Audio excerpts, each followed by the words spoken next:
purpose of this class is to help you take the right decision for your optional subject. My team told me that since we are starting the batches of optionals from the mid-June, and a lot of students have some doubts or dilemma about which subject should they choose. So there should be a class which can enable them to take the right decision. Right? And they believe that I am the right person to help you taking the right decision. I also believe in this. And since you have come to attend the class, it means you also believe in this. So I'll try my best to be as neutral, as objective, as impartial with all the subjects as I can be. देखिए, कोई फैसला करने से पहले समझना है कि फैसला क्यों करना, and what amount of significance that decision has in your career, in your journey. And if you know what amount of significance it does have, then it makes sense to be careful about the decision. I believe all of you want to get into proper IAS. IAS is the first choice of most of the candidates. So I'm not asking you how many of you are willing IPS or IFS, whatever. Let us assume you are willing to get into IAS. If you are willing to get into IAS, and let us assume you are from the general category. If you are in the general category, you have to come in first 75 ranks to get into IAS. Fine.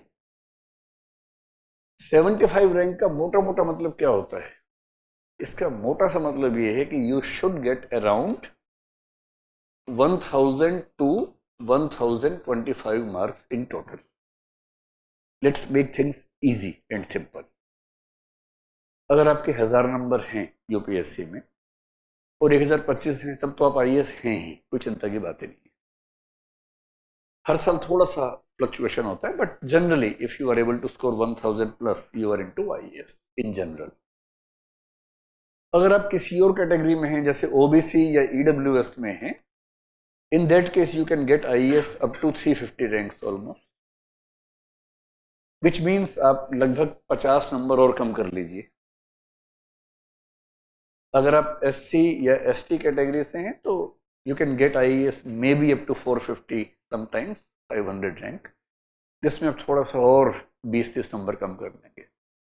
After a point of time, on every mark you can have 7, 8, 10 ranks.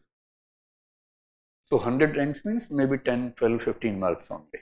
The difference of 10, 15 marks will result into 100 ranks. Difference of 100 ranks. Fine. तो हम एक मोटा सा concept लेके चलते हैं कि you have to score 1000 or more than 1025 marks. Is that fine? ठीक. और आप में से कुछ लोग के चेहरे पर ये भाव है कि ये सब मत बताओ, फर्स्ट बताओ, सिर्फ first rank. I am not interested in joining civil services if I get second rank. कुछ बच्चों के चेहरे पर ऐसा भाव मैं देख रहा हूँ, 25 साल से देखता हूँ, हर साल देखता हूँ. तो उन बच्चों के लिए ये है 1100. So simple, so quantifiable, so simple. बस इतने मार्क्स लाओ, फर्स्ट रैंक लाओ, and go to Mussoorie for the training. Now, अब देखते हैं कि मार्क्स कहां से आएंगे. We have a set of papers called general studies. We have a paper called essay. We have a process called interview. And then what remains is optional subject, for which we are here to talk. And when I say 1025, it means inclusive of the interview. It's not only for the mains. It's inclusive of the interview. In English medium, GS is bit easy to score. Like this year we have 470 marks in English medium in GS, which is the highest score to the best I know so far. I have seen almost 200 mark sheets so far. We have made an Excel sheet. I have analyzed that Excel sheet. On the basis of 200 mark sheets, I'll be giving you some figures and facts. It may be wrong to some extent, क्योंकि हो सकता है कि कोई एक आध बच्चे की मार्कशीट ना मिल पाई हो who has more marks than the marksheet which we have, but in general you can be sure that this is the trend which we can follow.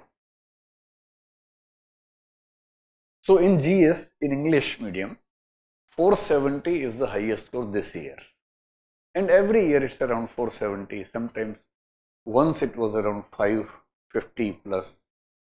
Generally it's between 470 to 510. That is the highest score. So if 470 is the highest, I would say there are 20-30 candidates who score more than 440 almost. So what can be a reasonable score which we can believe that you will be able to score comfortably with a sense of guarantee to yourself? कई बार क्या होता है कि आप 425 की line लिख के आते हैं, सबको बोलते हैं 425, आगे 475, तब लोग आपसे पूछते हैं कि how did you manage to get 475 marks? Now you have two choices. One is innocent and honest choice. You should say, I don't know. I wrote good answers, but I believe I should have got 425 marks. I do not know who was the examiner. Maybe he was a very liberal person and he gave me so much marks, which I didn't deserve. This is the honest answer, which I mean very few people attempt. The second is, आप कहें कि हीरे की पहचान जौहरी ही कर सकता है. I was a diamond, but I never knew I had a doubt on myself that I am a diamond. But UPSC finally acknowledged that I was a diamond, and फिर वो बताएंगे कि मैंने ऐसे लिखा, आप भी ऐसे लिखो. And when you listen to a lot of toppers, you get confused. Everyone gets confused. जैसे एक एग्जाम्पल है, 2 साल के फर्स्ट रैंकर्स, ये बात कुछ साल पहले की है, दोनों first rankers, and both of them scored almost highest marks in GS in their attempt. उनमें से एक ने कहा कि I wrote all the answers in paragraphs and I believe that is the best strategy, you should write all the answers in paragraph. Next year topper first rank, I wrote all the answers in bullet points and I think that is the best strategy. अगर आपने इनमें से एक का interview पढ़ा है तो आप बड़े सुकून में रहेंगे. अगर दोनों पढ़ लिए तो फिर आप डाउट में है कि अब मैं क्या करूं, है ना. तो समटाइम्स इट हैपन्स कि आपने ठीक लिखा, अच्छा लिखा, but you got a number of marks which you never expected, but you got. So eight that time you should be honest. तो मैं आपसे ये कहूंगा कि जीएस में, since you belong to English medium and you have got better study material, better newspapers, everything, you can be almost sure about getting 425 marks if you work hard. 425 के ऊपर जो है बोलना वो ऊपर वाले का आशीर्वाद है, लेकिन 425 तो आप ला ही सकते हैं, पूरी ताकत झोंक देंगे तो. ठीक है, ये 450 लिखूं या 500 लिख दूं सीधा, बताइए. लिखने में क्या जा रहा है, अभी पहला रैंक आ जाएगा, लिख के तो भी पहला रैंक आ जाएगा आपका. 425 ठीक है या 420 कर दूं? 425 ठीक है, 420 से कुछ और सेंस आ जाती है ना. 425 ऐसे में this year we have seen people getting, I mean, I have seen the highest marks to be 149 and probably one person getting 150, which I have not seen, but I have heard. 149 I have seen. 148 I have seen. 146 I have seen. So 150 let us assume is the highest mark out of 250. और जिसके 150 आते हैं तो थोड़ा सा chance factor भी होता है. इसी साल 2 इंटरव्यू पैनल्स ऐसे हैं जिनमें जो गए लगभग सब सिलेक्ट हो गए,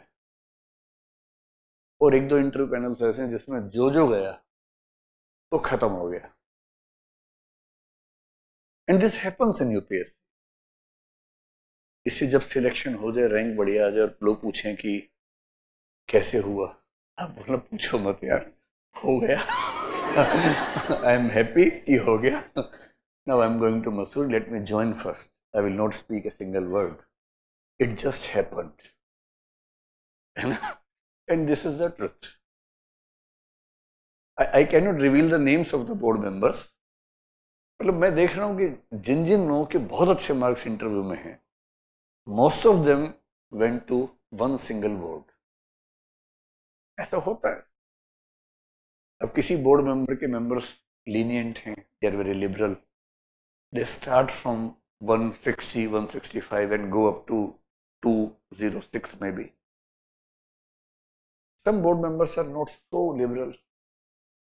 उनको लगता है कि नंबर उनके हैं, उनके हाथ से कोई लेके जा रहा है, उनके घर में कम हो जाएंगे नंबर, मैं फिर क्या करूंगा, नंबर कम हो जाएंगे मेरे घर में, तो फिर वो संभाल के देते हैं, नंबर बचा लेते हैं, अपने घर ले जाते हैं. एंड दे स्टार्ट फ्रॉम 100, 90 और 180 ज्यादा जाके उनको पसीना आने लगता है कि यार इतने सारे नंबर ले जाएगा 180, अगर ये बन गया तो मैं तो नहीं बन पाया था. ऐसा हो सकता है किसी को ऐसा लगे, सबकी अपनी अपनी नेचर होती है. UPSC attempts to have an equalization between the marks of all the boards. They do take serious attempts.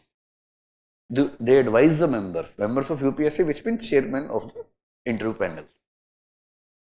Every member of UPSC becomes a chairperson of the interview board, and there are 4 more members who are the visiting members for the interview.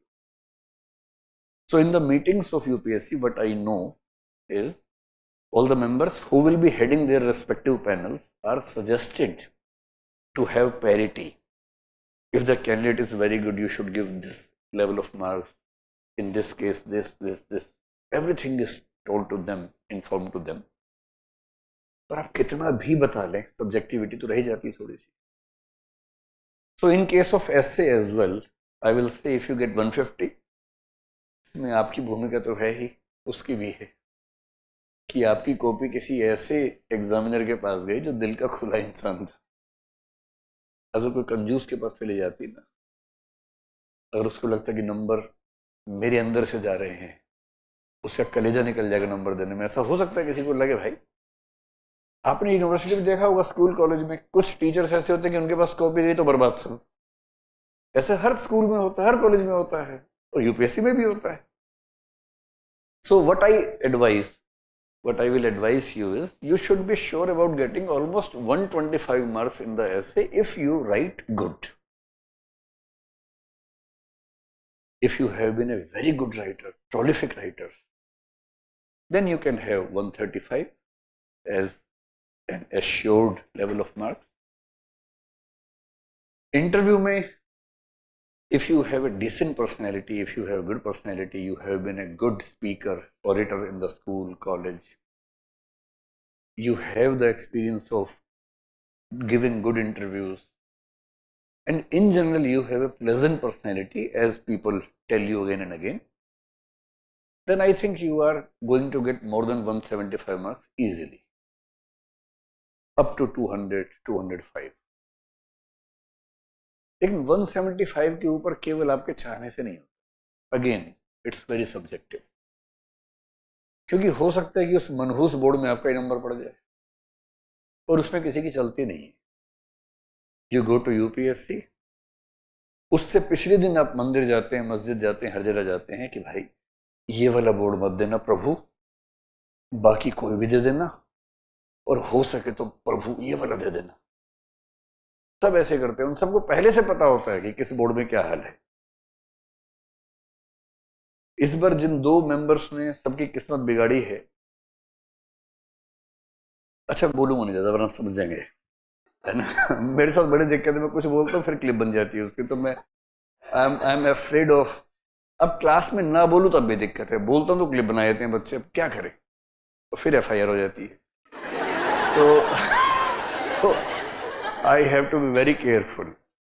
और ये इस camera नाम की machine ने जीना मुश्किल कर दिया है. Now I can't be myself in the classroom, I have to be. Sociology में बोलते हैं I and me. So I'm not I in the classrooms, I have become me in the classroom. Me is what people perceive, I is what I feel. तो पिछले वाला sentence shift delete कर दीजिए, आई will not name anyone. So let us come to the point. 175 is a very good score which you can be sure about. अब इसमें क्या करना है, थोड़े से एडजस्टमेंट कर लेनी. If you have a wonderful personality and it's not only your call, I mean people tell you, it's not that you are telling yourself I have a great personality. ऐसे नहीं, इसको नार्सिसिज्म कहते हैं.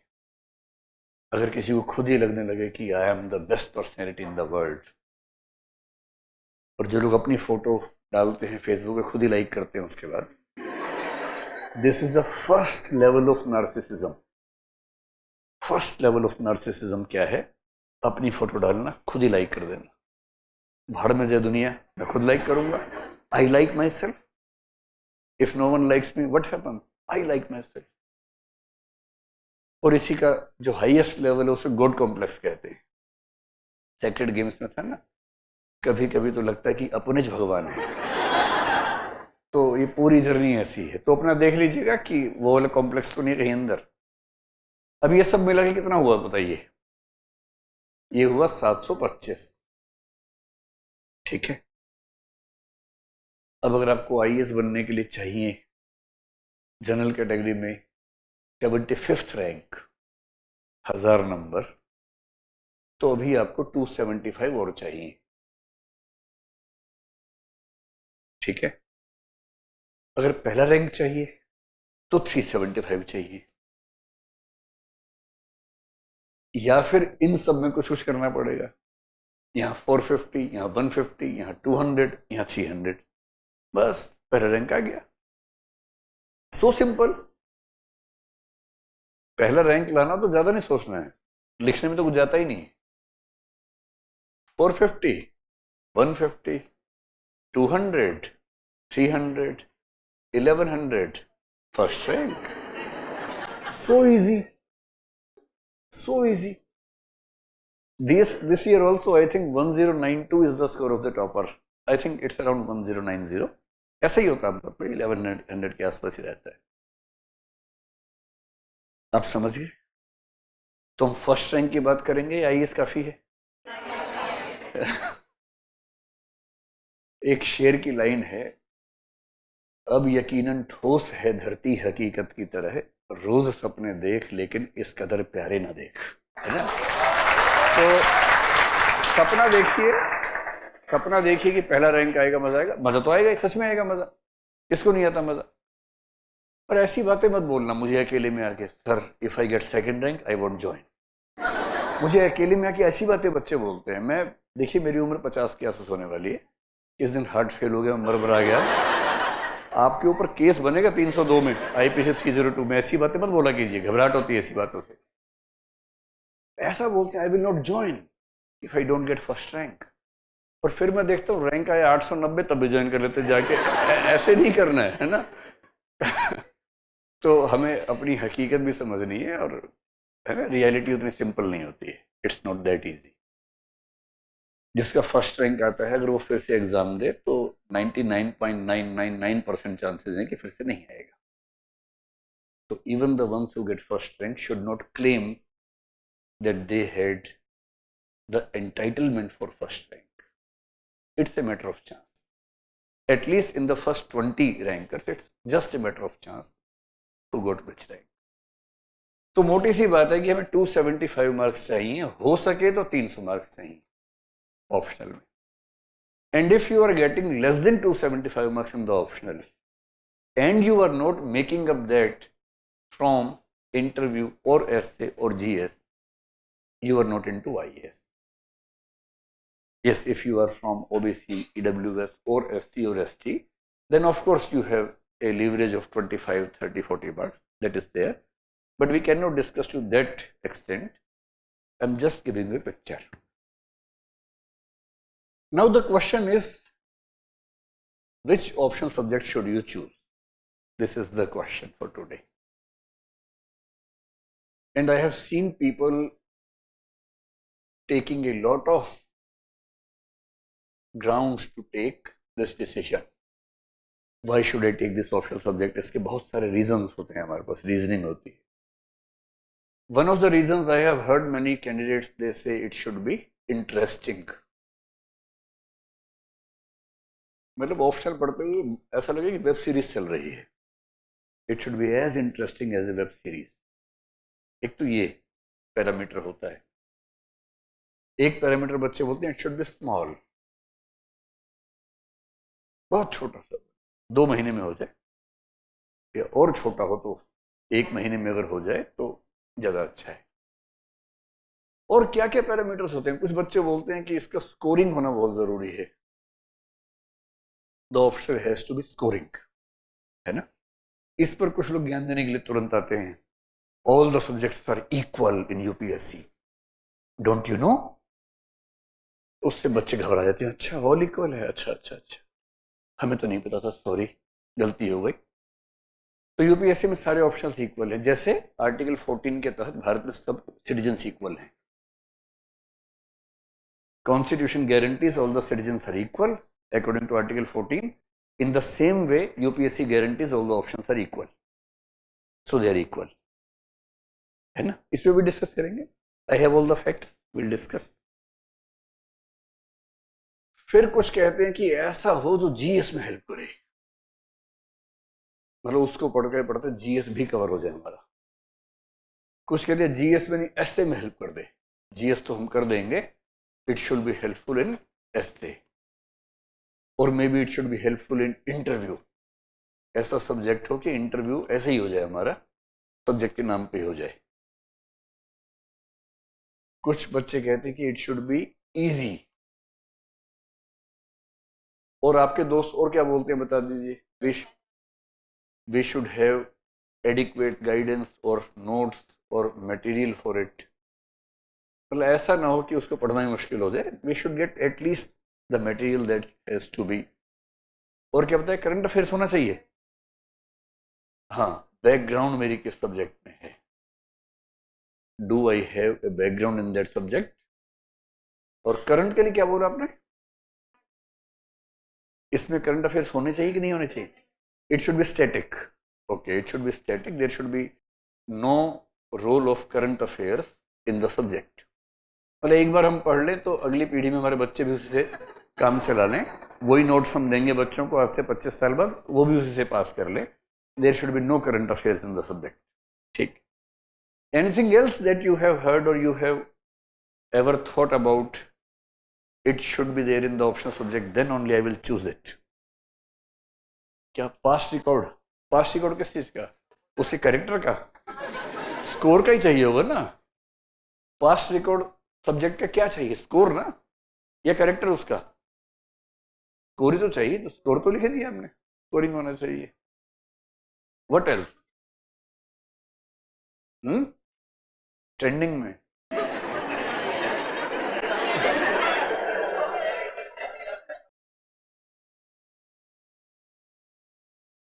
अच्छा, trending का मतलब क्या होता है कि आजकल ये स्कोरिंग है, यही होता है ना। तो लिखा तो स्कोरिंग, ट्रेंडिंग का और क्या मतलब होता है, the subject has to be trending. इसका मतलब यही हुआ ना कि in the present times it is scoring, तो स्कोरिंग में उसको देख ही लेंगे, है ना। Anything else, my friend should have this optional subject. कुछ बच्चे इतने गोलू होते हैं, I will take this subject, क्यों, she has taken this subject. अच्छा, मैंने आज तक नहीं सुना कोई कहे कि he has taken this subject so I am taking.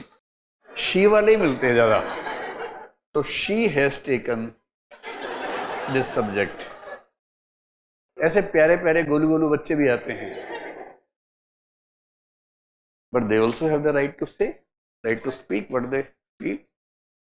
So what she has chosen, I'll choose the same subject because I'm a one-sided lover and I want to have a full commitment towards her even without her knowing anything. आप समझ गए होंगे, ऐसा नहीं करना है। किसी के मन में ऐसा भाव आता भी हो तो चलो, खत्म हो गए सारे बेसिस, कुछ और तो नहीं है। चलिए अब इन सबको जल्दी से ये बड़ा इंटरेस्टिंग है कि टॉपर का क्या ऑप्शनल था, बहुत इंटरेस्टिंग बात है ये। और मेरे ख्याल हम यहीं से शुरू करते हैं। Was it the toppers optional,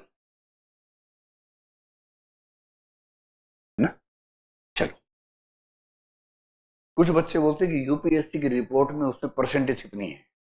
आपने यूपीएससी की रिपोर्ट देखी है ऐसी कोई? मैं आपको बताता हूं। यूपीएससी रिपोर्ट ये भी समझ लेते, क्योंकि कई लोग आपको रिपोर्ट दिखा के कंफ्यूज करेंगे, तो पहले ही समझ लेते क्या मसला है। ठीक है, अब 10 मिनट में इन सारे बेसिस को समझते हैं, फिर हम डिसाइड करते हैं कि इनका क्या मैट्रिक्स होना चाहिए आपके लिए, and on the basis of that matrix will decide which option can be placed at what level. UPSC की रिपोर्ट हर साल आती है जो पार्लियामेंट में प्लेस होती है। That report presents a lot of data. In that data there is one specific data which tells what is the percentage of selections from every subject. जैसे आप देखेंगे जो बहुत अच्छे सब्जेक्ट्स हैं वो 10% के आसपास होते हैं। I mean 10% of the candidates who sat with this subject in the main examination finally got selected in the exam. ये डेटा होता है। In some subjects it's around 8%, 9%. Once upon a time in some subjects it used to be 15%, even 18% sometimes. 10% is a decent figure. If 10% of the candidates appearing with one subject in the main examination are able to get through finally, it means it's a good result. In some subjects like history, I have seen it's around 6%. Geography, it was 6, 7, 8% sometimes. In psychology, some years back, 7, 6 years back, it was around 15%. So it keeps on changing. But personally speaking, I have no faith in this parameter. And there is a very specific reason. The percentage of optional subject doesn't indicate what was the role of this person's optional in his or her success. आप समझ पा रहे हैं ये बात? जैसे मेरे 1000 marks आए तो मेरा सिलेक्शन हो गया। ये हो सकता है कि उन 1000 मार्क्स में से ऑप्शनल में सिर्फ 250 मार्क्स हो। And since I had better marks in GS or in essay or in interview, I got selected with this subject, but not with the help of this subject. देखिए, मैं जब मेरा selection हुआ पहले attempt में 22-23 की उम्र में, मतलब 22 में दिया, 23 में हुआ, we used to have 2 subjects at that time. I had Hindi literature and sociology as my subjects. Sociology in English medium is a wonderful subject. In Hindi medium, it used to be a worst kind of subject. But I took it because I was interested in it. And at that time, for me, this was adequate reason, which I will not suggest you. But I took a wrong decision for myself at that time. In the very first attempt, I tell you exact marks. I got 343 marks in Hindi literature and 247 in sociology. And I got selected. तो पहला attempt से तो हल्ला much गया university में। तो कई लोग आके बोले आपका किस सब्जेक्ट से हुआ? तो मैंने कहा कंफ्यूजन ना हो इसलिए पूरा सेंटेंस ठीक से सुनना। मेरा हिंदी लिटरेचर की वजह से और सोशियोलॉजी के बावजूद हुआ, so that it should be clear. तब 2 सब्जेक्ट्स होते थे।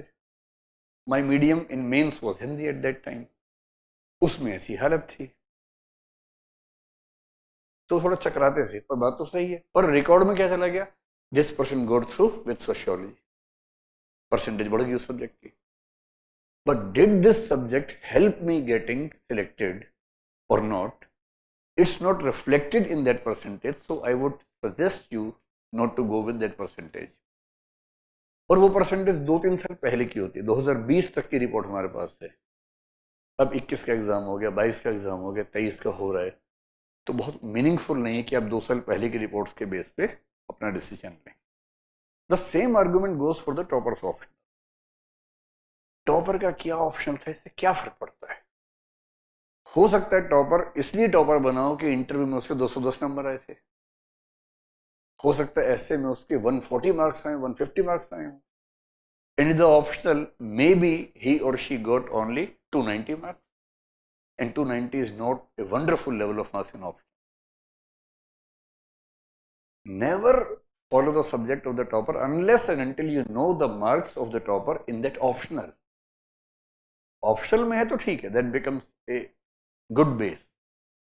But just because the topper had XYZ subject and without knowing how much marks he or she got in that subject, if you are chasing, if you are following him or her for the optional subject, it means you do not have adequate data to take the right decision. Don't go for that. कोई मतलब उस बात का है नहीं. Reference के लिए ठीक है, इंटरेस्टिंग ठीक है. If the subject is interesting, fine. If the subject is small, it is fine because you have less time and you have to be saving your time. GS में हेल्प करता है, अच्छी बात है. essay में help करता है, अच्छी बात है. इंटरव्यू में हेल्प करता है, अच्छी बात है. इजी है तो भी अच्छी बात है. गाइडेंस तो होनी ही चाहिए, मेन बात ये है. स्टैटिक सब्जेक्ट डेफिनेटली बेटर है क्योंकि डायनेमिक सब्जेक्ट्स में you have to do a lot of current affairs every time. Even if the question is same, the answer changes every year and you have to put a lot of hard work every year in the subject. It is fine. That is an intelligible parameter. Background is an important thing which we will discuss, and the scoreability is again an important point. I keep on asking students, since I used to be a teacher of philosophy and a student of philosophy for a long time, in philosophy when we speak about such choices or dilemma, then we create two sentences. उससे सारा dilemma दूर हो जाता है. Whenever you are in a dilemma, maybe ethical dilemma, maybe a normal dilemma, you just frame two sentences, and with the help of two sentences you will be able to take a decision. One, एक ये parameter लेते हैं और दूसरे में कोई भी ले लेते हैं. I will choose a subject which happens to be my background subject, whether it is scoring or not. Second, I will choose a scoring subject, whether it is a part of my background or not. If you have to take a decision, what is the right reasoning? I'll take the subject which is scoring, be it a subject of my background or not.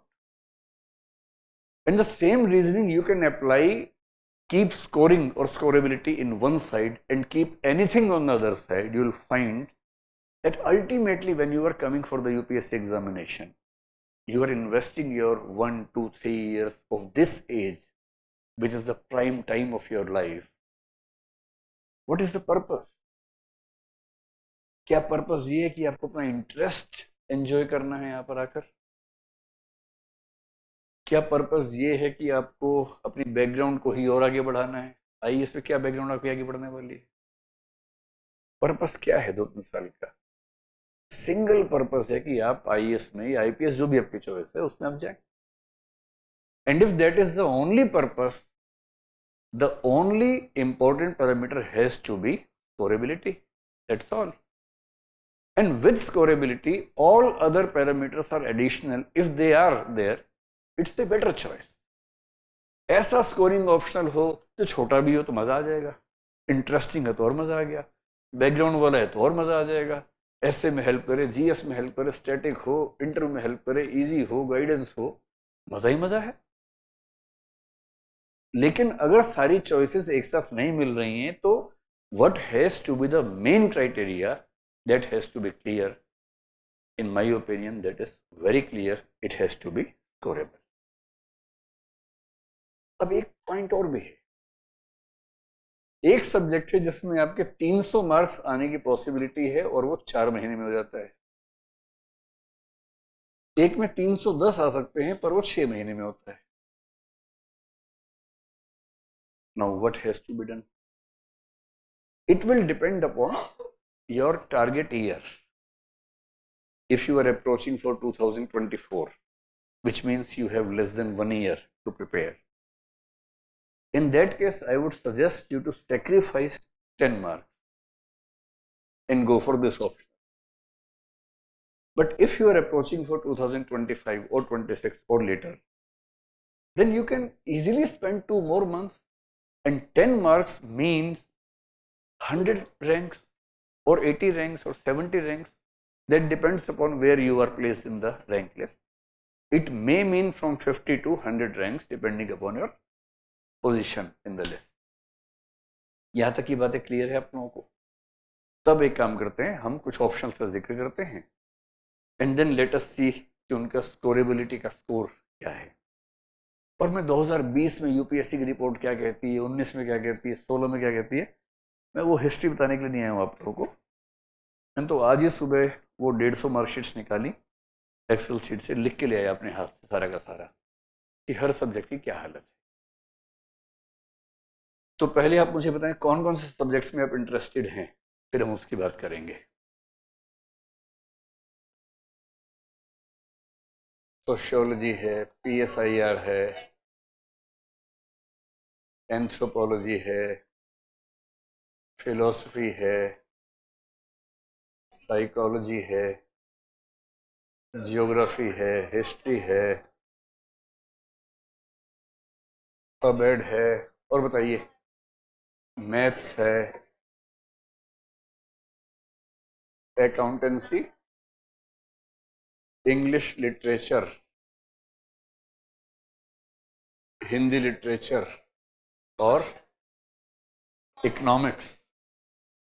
Maths हो गया भाई, zoology,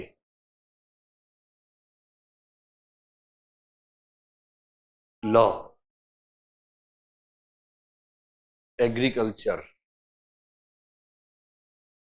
अच्छा और भी हैं भी, सारे लिखवाएंगे आप लगता है।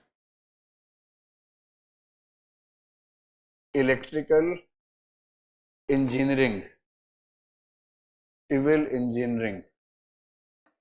चलिए ये ठीक है, कम से कम आपको ये एहसास हो कि हाँ हमने भी अपनी बात जुड़वा दी बीच में, तो थोड़ा सा ठीक रहता है। इसको बोलते हैं कलाकारी। आपको लगा बोर्ड छोटा पड़ जाएगा हर चीज का इलाज है आजकल तो। चलिए हो गया, मन भर गया आप लोगों का? कोई कमी तो नहीं है किसी तरह की? बॉटनी, हाँ बॉटनी भी लिख लो भाई। बॉटनी, उर्दू लिटरेचर, हाँ हाँ, फिजिक्स, यस फिजिक्स, और केमिस्ट्री तो छूट ही गया। चलिए ठीक है, संस्कृत,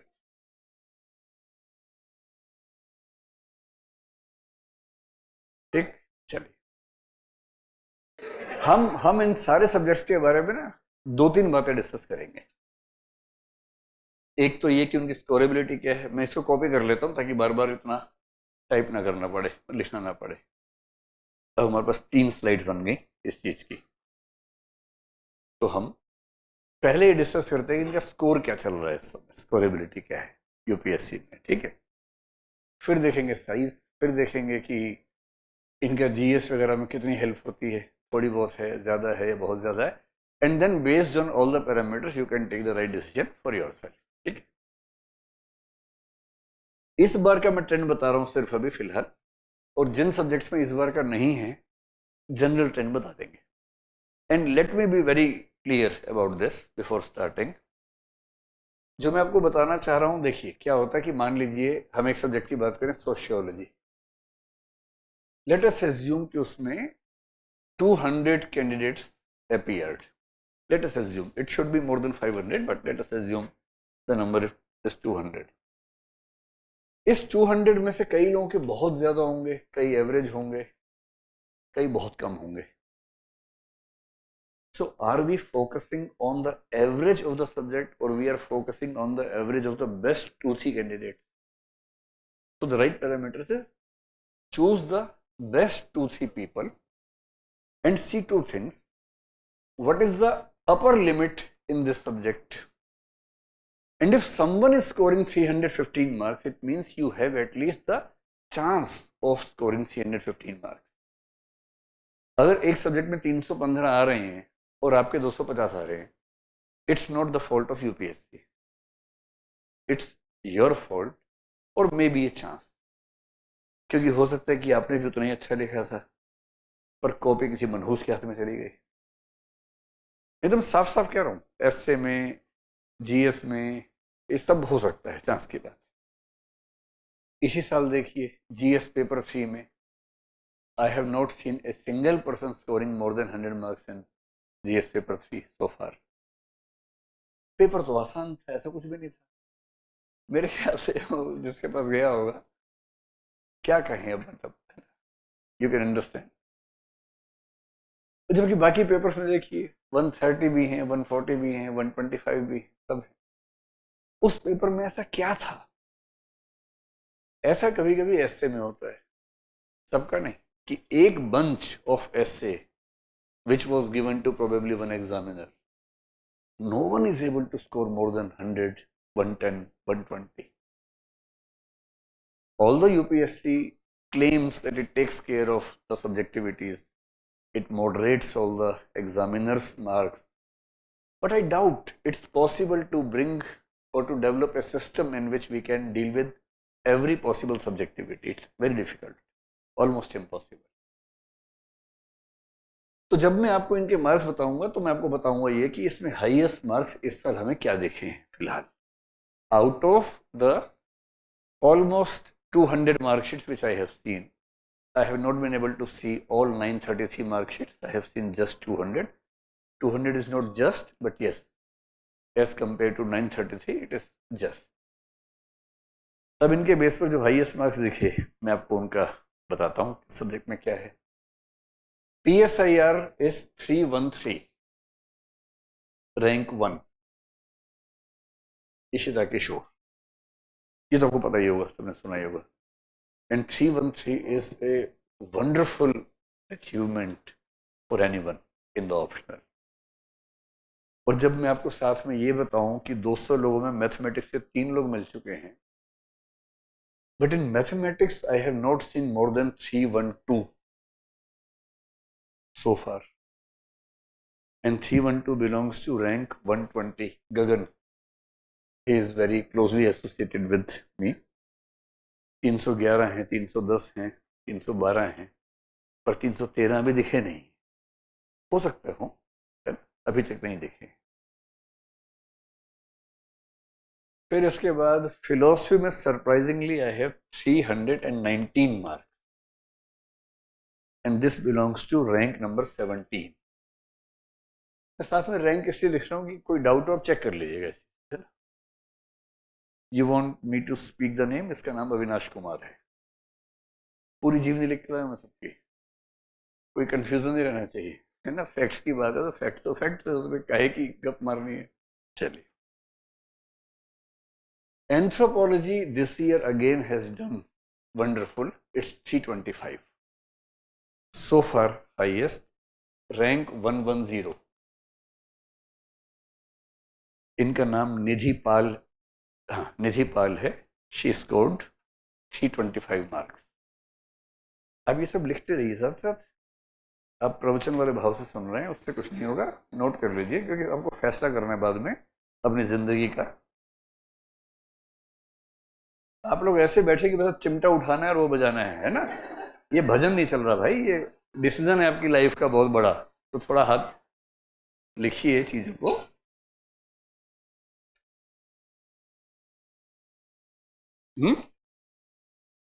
अच्छा, मेरे पास 325 तक का है। किसका है? 7th rank. इनका कहना है कि एंथ्रो में 328 हैं 7th रैंक के, तो on the basis of his understanding मैं लिख देता हूं। Then comes sociology. सोशियोलॉजी में I have seen 315 marks of the rank 303, 315। इन सब में हो सकता है एक बच्चा और भी हो, 2-4 नंबर ज्यादा भी हो, पर जो अब तक मेरे पास 200 मार्कशीट है उसके बेस से बता रहा हूं। सो इन सोशियोलॉजी 315 इज देयर। इसके बाद साइकोलॉजी में अभी तक मुझे जो दिखे हैं वो 279 दिखे हैं। Please correct me if you have some more data, but it should be authentic. 279 जिनके हैं, सी प्रदीप नाम है, rank is 253। Then comes geography. In geography, we have 298 so far, and this belongs to rank number 126. History this year is looking little behind other subjects, but I have seen 280 in history so far, and 620 is the rank number who has scored this. In PubEd, we have 292, rank number 31.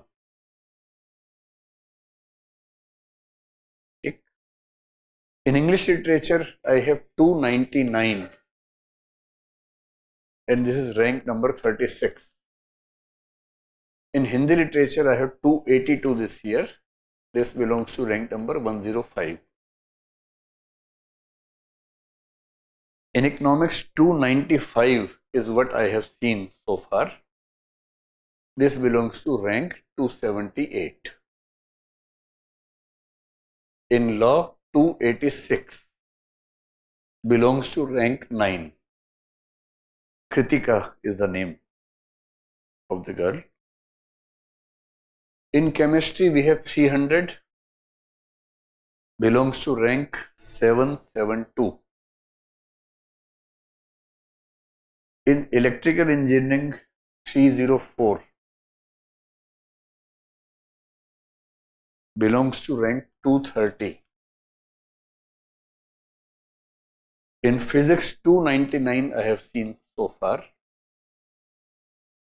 belongs to rank 349.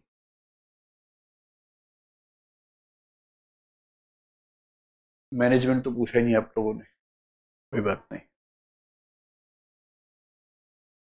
बच्चे यार बता दीजिए, कोई बात नहीं, हम सुन लेंगे। क्यों सुन लेंगे, छोड़ो। ज्योग्राफी हो गया ना। बाकी सब्जेक्ट्स का इस बार का मेरे पास डिटेल्स नहीं है उन मार्कशीट्स में, मतलब या तो वो थे नहीं या मैंने 275 के नीचे देखा भी नहीं। I just focused on 275 plus.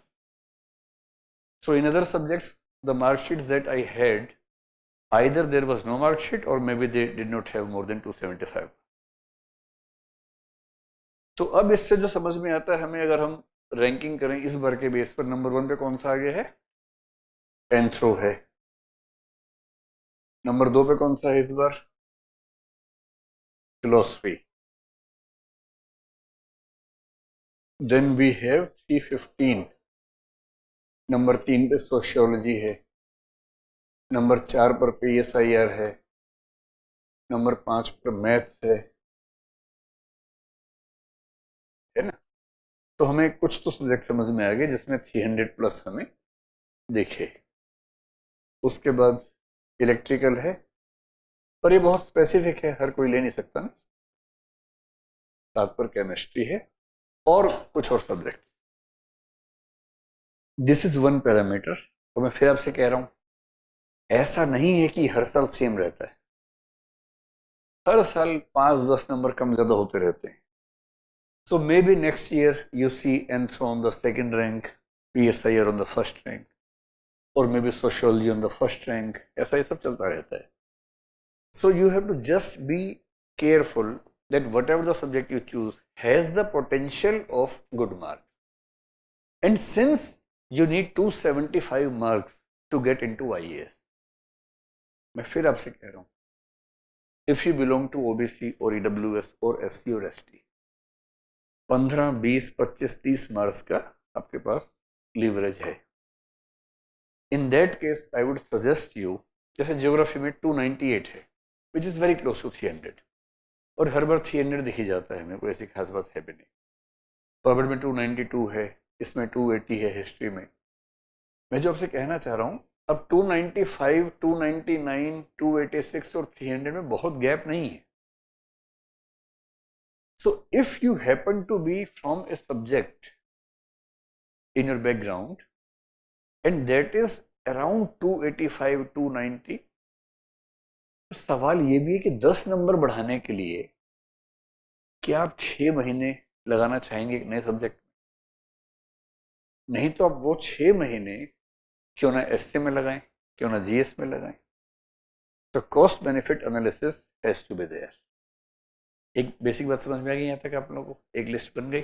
चलिए कम टू द नेक्स्ट। अब अगर हम ये डिस्कस करें कि इन सब्जेक्ट्स में टाइम कितना कितना लगता है, जनरली इनमें से कौन सा छोटा सब्जेक्ट है, कौन सा बड़ा सब्जेक्ट है? I would say sociology is small, anthro is small, philosophy is small, psycho is small to medium, geography PSIR को medium to large, geography medium to large, history medium to large या large ही मान लीजिए। Medium उसके लिए जिनके background है, large उनके लिए जो एकदम नए लोग हैं। पॉबेट शुड बी स्मॉल। मैथ्स तो जिनको मतलब मैथ्स अगर है तो ठीक है, वरना तो सुपर लार्ज है। ये तो पटियाला है, इससे तो बात ही अलग है। लार्ज का भी लार्ज हो जाएगा ये तो, है ना। अकाउंटेंसी भी हर किसी के बस की बात नहीं है, तो मैंने सुना है कि लार्ज है। Literatures are small to medium. Economics again depends upon your background, it should be medium I believe. zoology should be medium, law is medium, agriculture small to medium। Engineering को मैं मीडियम टू लार्ज मान के चल रहा हूं, जैसे मैंने सुना है इंजीनियर बच्चों से। Physics should be medium, chemistry should be medium, Sanskrit should be small to medium. Small का मोटा मोटा मतलब मान के चलिए, if you are attending the classes it should take almost 3 months। Small कि 80-85 क्लासेस में ऑलमोस्ट सिलेबस कवर हो जाना चाहिए। If the syllabus is getting covered in almost 80-90 classes, it's a small subject. If it's from 90 to 120, it should be medium. 120 plus should be large. So medium is almost maybe 90 to 120 and large should be 120 plus. हाँ, depend करता है कि कितना है। उसमें ये भी देखना है आपको कि कुछ सब्जेक्ट्स में क्या होता है कि टीचर्स की अप्रोच क्या होती है। They will complete the syllabus in may be 90 classes and then they will take 30 more classes on question answers. So the batch is 90 classes, which becomes small. But then 30 classes on question answer practice. And someone will do both the things together. He will take maybe 120 classes for the subject as well as question answer. तो आप ये भी समझें कि question answer practice छोड़ के जो basic subject है मैं उसकी बात कर रहा हूँ। If that is done in 90 days, it means it's a small subject. तो एक दूसरा पैरामीटर आपको समझ में आ गया कि हम किस सब्जेक्ट में कितना टाइम खर्च करेंगे। And a third parameter on this can be कि जीएस में, एसए में इन सब की हेल्प कितनी होती है। And then we will come to take the right decision. Sociology prelims में इसकी हेल्प नहीं के बराबर है। मेंस में, have you seen the syllabus of mains properly? In paper 1 there is one segment called Indian society. In paper 2 there is segment called social justice. So you can say around 100 to 150 marks, 125 marks आप कह सकते हैं कि इससे mains में आ जाता है। SA में ह्यूमैनिटीज के सब्जेक्ट जनरली हेल्प करते हैं, हालांकि पिछले 2 साल से फिलोसफी ही हेल्प कर पा रहा है एसए में। तो have you seen the topics of SA in last 2 years? All the topics, almost all the topics are abstract, and in the abstract topics, subjects like philosophy can help you. Concrete subjects are generally not able to help you much. PSIR prelims में help करता है, maybe 15 questions of polity. Mains में help करता है paper 2 का जो polity और IR वाला हिस्सा है. Also maybe governance to some extent. So at least you can say 200 marks in mains. Anthro doesn't help in prelims, Anthro doesn't much help in mains. हाँ, इंडियन सोसाइटी वाला part anthro से भी cover होता है, so you can say 100 marks. Philosophy doesn't help in prelims, doesn't help in mains much, but in ethics you can say out of 250, 50 to 100 marks, and in essay it helps really very much. Psycho, no help in prelims. In mains, ethics paper you can say 50 to 100 marks, almost equal to philosophy in that. And in essay also it helps. Geography is great for your GS. Geography पढ़ने का मतलब पता है क्या? जैसे prelims में you have 100 questions in GS. इस साल जो पेपर आया आपने देखा ही होगा. देखा है? देखने के बाद कैसा लगा आपको? You enjoyed it? बहुत सुंदर पेपर आया इस बार. The printing was so good. Black printing on white paper. It was looking so beautiful. Beautiful paper this year. क्योंकि इतना ही लोग समझ पाए उसको देख के that the paper is beautiful, font is good, font size is good, and the presentation is artistic. तो ये सब ज़्यादा इस बार बच्चों ने बताया उसके बाद पेपर देने के बाद. ज्योग्राफी का मतलब है कि when you include geography and environment, out of the 100 questions it should be around 25 to 35 questions. So in prelims, geography has the maximum weightage, maybe 30 plus questions inclusive of environment and ecology. In mains, in paper 1 we have 3 parts: history, geography and society. So you can say almost 100 marks in mains. History में prelims 20 questions at least, in mains again 100 marks. Pubed prelims आप कह सकते हैं 15 questions polity वाले. In mains it has governance and polity to some extent, we can say almost 175 marks in paper 2. This is how you can understand the relative importance of all the subjects in GS and SC. बाकी subjects में आप जिनमें interested हो मुझे बताइए. Maths में it helps in CSAT. CSAT छोटी बात है या बड़ी बात है? अब बहुत बड़ी बात है. पर मैथ्स इसलिए मत लेना कि सीसेट हो जाएगा, है ना. ये ऐसा हुआ कि परमाणु बम खरीदा कि मोमबत्ती जलानी है. सो इन मैथ्स सीसेट प्रीलिम्स में कोई हेल्प उसके अलावा नहीं, ना मेंस में हेल्प, ना इंटरव्यू में हेल्प. अकाउंटेंसी अगेन कोई खास हेल्प नहीं. लिटरेचर कोई खास हेल्प नहीं. हिंदी लिटरेचर कोई खास हेल्प नहीं, accept in literature you find good quotes in essay. This is something important. Economics helps in prelims, yes, 15 to 20 questions. Mains at least 100 plus marks. इसका फायदा होता है. So this is how you can understand. और इनमें से कोई subject ऐसा खास बचा नहीं जिसमें बहुत ज़्यादा वैल्यू हो.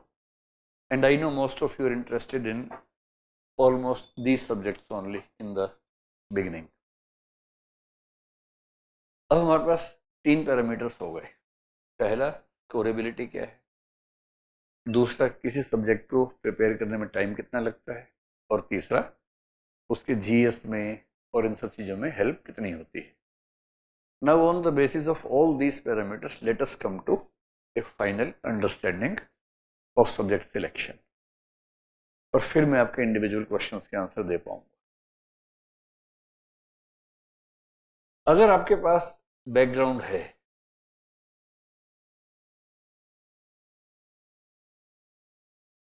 इसके 2-3 मतलब होते हैं. आई am not talking about the certificate you have. Sir, I have a certificate which mentions that I am a graduate honours in history. I have just seen that. It mentions. ऐसी वाली background नहीं चाहिए. Like I have done history honours from Delhi university in graduation, but I know it's a history. How did I do it? I know, only I know it. तो अगर मैं इस background के चक्कर में पड़ जाऊं तो ये नुकसान कर देगी. तो बैकग्राउंड का मतलब है कि if you have seriously studied the subject, doesn't matter कि आपके उसमें मार्क्स कितने आए थे, but you should have studied the subject seriously, what ever the subject. And if you also had and have interest in the subject. अब वो maths हो, civil engineering हो, फलाना हो, ढिकाना हो, जो भी सब्जेक्ट आपका है. एंड आई वुड से you a very simple thing. If you are able to score 280, 285 plus marks in that subject, it's almost equal to scoring 300 marks in the other subject. So I would specifically make a request. If you have a subject in your background which you have done well, which you are interested in as well, go for it. It should not be a very bad subject. ऐसा ना हो कि 250 नहीं देखते किसी के. But in English medium, the good thing is that almost all the subjects have few good candidates who are scoring well. So, because I have to take care of Hindi medium students as well, वहाँ हम केवल 3 choice देते हैं, 3 या 4. वहाँ बाकी सब मौत के कुएं हैं, सब्जेक्ट्स नहीं है, मौत के कुएं हैं वो सब. वहाँ केवल 2 या 3 में ही स्कोर ठीक आता है, किसी में नहीं आता. So we have to be very careful. In English medium, almost all the subjects are doing well, except maybe a few. तो if you are able to score 280, 285 in your background subject, इससे क्या होगा कि आप अपने कम से कम 4 से 6 महीने बचा लेंगे. When I say a small subject takes 3 months, it means it takes 3 months for the classes. And then you have to work hard on it on your own as well. So even a small subject would consume at least 4 to 6 months of your time in the whole preparation. And I strictly believe that if you spend 4 to 6 months on your essay, maybe on your GS, answer writing practice, etc., you can easily manage at least 20 plus marks in all those papers. That can be increased. सारा खेल cost benefit analysis का है. And that is what we always do. Whenever we take a decision, we have to weigh the cost and the benefit. Don't just see 300 marks in this optional. Also see you do not have any background. It will take 4 to 6 months of your time. And then again, आपको क्या लगता है कि जैसे political science में हम 313 number देख रहे हैं, क्या सबके उतने मार्क्स आ गए हैं? And if you ask me, I believe कि 500 लोगों ने कम से कम PSIRS एग्जाम दिया होगा. उनमें से कितने के 300 प्लस आए होंगे? कुछ idea? I do not have all the facts, but I doubt maximum 5 के होंगे. तो ये भी ध्यान रखना है, जब आप केवल टॉपर के मार्क्स देख के डिसाइड करते हैं, you are taking a very small sample size, that is almost 1% of the candidates who appeared in that subject. इस बात की क्या गारंटी है कि आप उस 1% में आ ही जाएंगे? चांस है, होना भी चाहिए. You should have that belief in yourself that you will be one of those 5 candidates. पर एज्यूम कीजिए कि आप अपने सब्जेक्ट में, लेट अस एज्यूम ज्योग्राफी की आपकी बैकग्राउंड है, and you have a belief that you will be able to score around 280, 285 marks in geography, let us assume. But you saw the number marks of the topper 313 in PSIR. I will take PSIR because the topper gets 313 marks in PSIR, not in geography. पर उस समय किसी ने ये तो बताया नहीं कि 500 में से 5 किए हैं.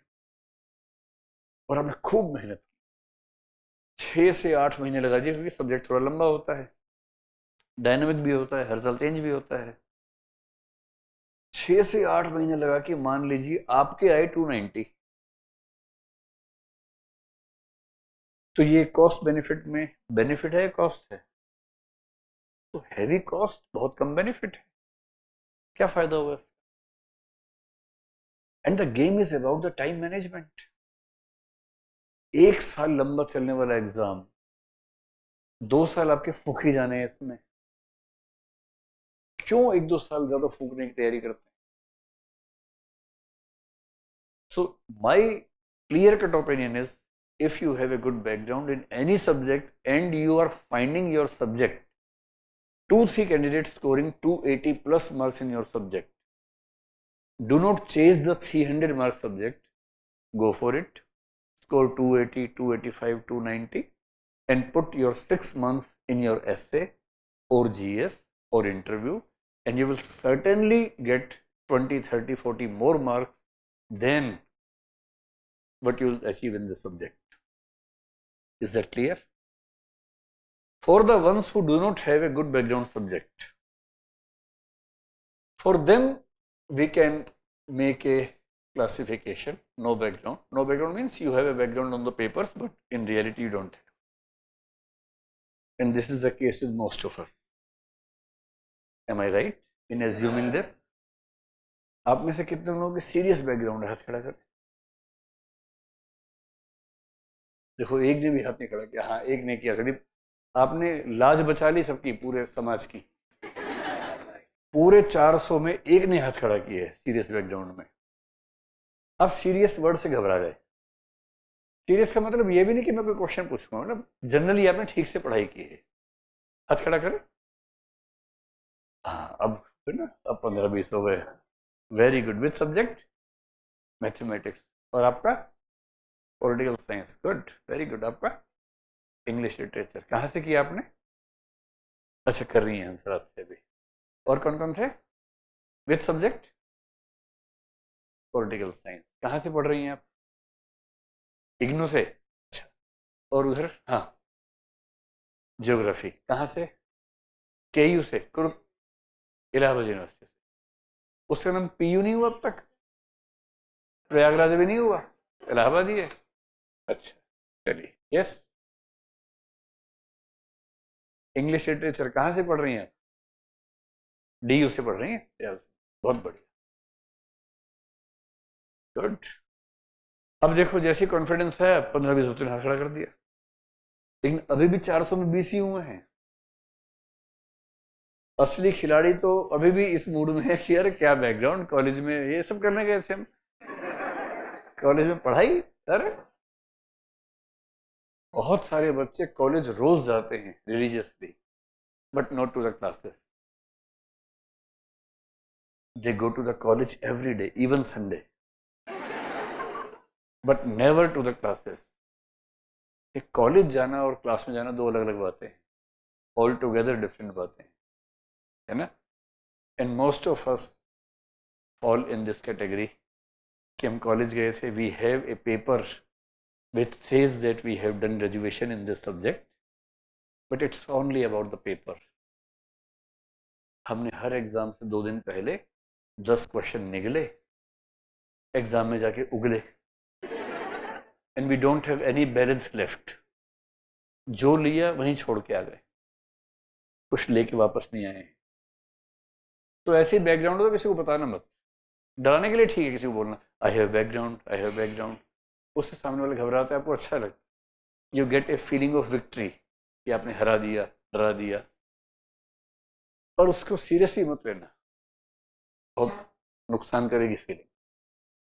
सो if you don't have a background, then what to do?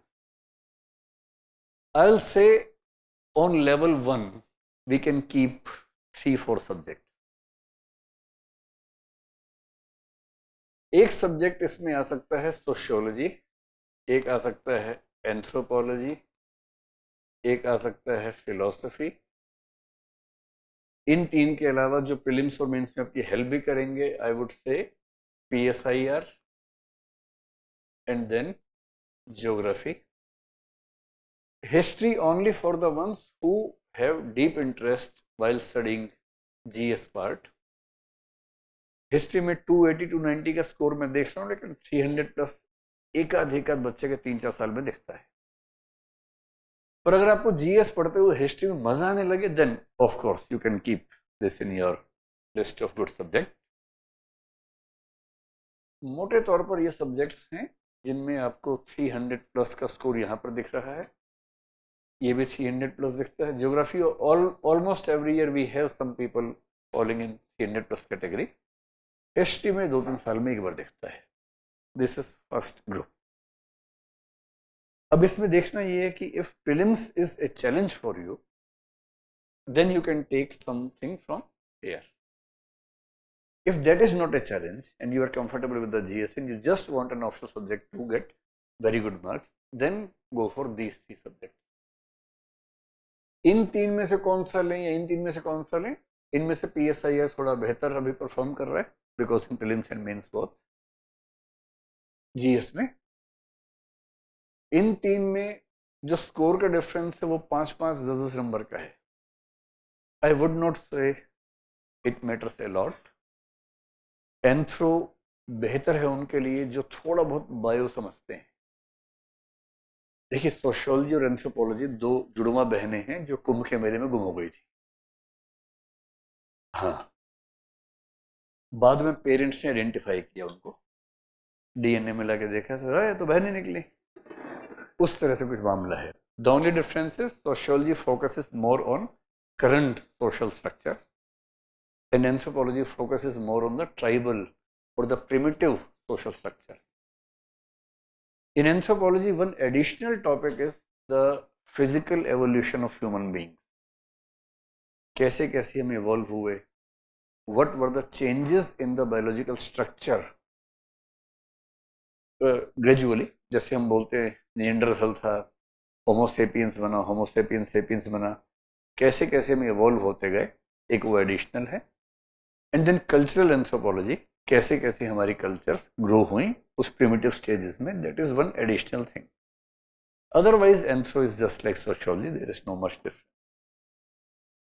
Philosophy हर किसी को नहीं लेना चाहिए, उसमें दो खतरे होते हैं. एक तो खतरा ये है कि समझ नहीं आता है. अगर आप बहुत ही गोलूपन वाला विषय ढूंढ रहे थे और फंस गए फिलोसफी में, तो फिलोसफी समझने के लिए एक ठीक ठाक IQ चाहिए and interest in abstraction. Abstraction समझते हैं, जैसे जस्ट अपोजिट ज्योग्राफी. ज्योग्राफी में आप क्या पढ़ेंगे? ओशियन, माउंटेन, प्लेट्यू, मॉनसून, वो सब पढ़ेंगे जो चीजें दिखती हैं. It's raining, oh I have to study this rain. So you are studying what you see. In philosophy, you study only what you never see. Soul, God, heaven, liberation, karma siddhant, the principle of karma, then atomistic explanation of this universe, how the world was made through atoms. और ये बात कब कह रहे हैं? 2000 साल पहले कह रहे थे. अभी तो हम जानते हैं एटम्स क्या हैं. So in philosophy, you study everything which you would never be able to see. It's purely abstract subject, but very interesting for the ones who have that kind of mindset. So if you have a logical mindset and you are interested in finding the answers of all the ultimate questions, I took philosophy for the simple reason I wanted to know the ultimate answer. I had so much question. Why I am born? Where will I go after my death? फलाना ढिकाना, बहुत सारे question थे दिमाग में. And someone told me that philosophy answers all the questions. I took philosophy. कि IAS मिले ना मिले, आंसर तो मिल जाए कम से कम. आंसर भी तो चाहिए जिंदगी में. फिर मैंने फिलोसफी को ठीक से पढ़ा नहीं बल्कि जिया मैंने उसको कुछ साल तक. ओढ़ा, बिछाया, खाया, पिया, जिया उसको, अच्छे से जिया. और फिर लोगों ने कहा आंसर मिल गए. मैंने कहा नहीं, आंसर नहीं मिलते. It tells you all the answers which have been given by anyone on this universe of that question. But when you get 10 answers for a single question, it means there is no answer. How can you get 10 answers for a question for which there has to be one answer? And then you just know one thing, that these are all the answers which have been given by different people, but there is no objective and absolute answer. And then the only difference is, earlier you had ignorance, now you have enlightened ignorance. You know all the answers, and you know how these answers are not adequate. No one can befool you, no one can make you a fool, क्योंकि कोई आपसे मिलेगा ना उसके बाद बाबा वगैरह, आपको रत्ती पर फर्क ही नहीं पड़ेगा। वो आपको कुछ बोलेगा, आप सोचेंगे आंसर नंबर 8 बोल रहा है, तो I note an answer, he is only one answer. ये होता है, इसका मजा है। दूसरा रिस्क ये है कि फिलोसफी पढ़ते पढ़ते कई बार बन गया था छोड़ो ये सब, कहाँ संसार में फंसे हुए हैं। कमंडल उठाओ, खड़ाऊ पहनो और हिमालयम शरणम गच्छामि, हिमालय की शरण में जाओ। कहाँ इस सब चक्कर में पड़े हुए, ये रिस्क होता है। But yes, otherwise philosophy is a beautiful subject, you can definitely go for it. This is group 1 according to me. Now comes level 2. अगर इन सब्जेक्ट्स में से आपका किसी में मन नहीं लग रहा है, then let us talk about the level 2. In level 2 I would say PubMed can be a good subject, psychology can be a good subject, literature, English literature, the only problem is you don't get good guidance in English literature. Otherwise, the score is visibly good. Then you can opt law if you have an aptitude towards studying law. And what else? बाकी list में देखेंगे बार कौन कौन थे। Economics I would say only for the ones who have the background. जिनको मैं box में कर रहा हूँ उनको वही लोग ने जिनके पास बैकग्राउंड है। जैसे कोई कहेगी मैं मैथ्स लूंगा, मैथ्स अच्छा लग रहा है मुझे देखने में, तो ऐसा मत कीजिएगा।